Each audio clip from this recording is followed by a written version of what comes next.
Hello guys, আসসালামু আলাইকুম। কেমন আছেন আপনারা সবাই? আশা করি ভালো আছেন। আমি আলহামদুলিল্লাহ ভালো আছি। তো গাইস, এখানে আমার সেফটির ট্যাঙ্কির কাজ চলতেছে। এই হলো আমার সেফটির ট্যাঙ্কির সাইজ, মানে এইভাবে হলো 18 ফিট আর এইভাবে হলো 14 ফিট। হ্যাঁ, 18 বাই 14। তো আসলে মূলত এত বড় সেফটি ট্যাঙ্কি করার কথা ছিল না। আমার সাথে কথা ছিল 10 বাই 12 ফিট, হাইটও 10 ফিট। তো যাই হোক, মানে যেহেতু মাটি কাটাইছে, উনি করবে, সমস্যা নাই, করুক। তো হলো আমার সেফটি ট্যাঙ্কের সাইজ।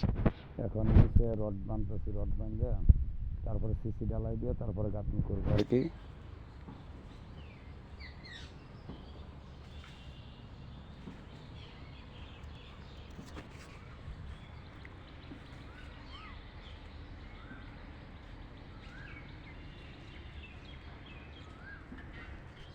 তো যাই হোক গ্যাস, ভালো থাকবেন, সুস্থ থাকবেন, আলহামদুলিল্লাহ।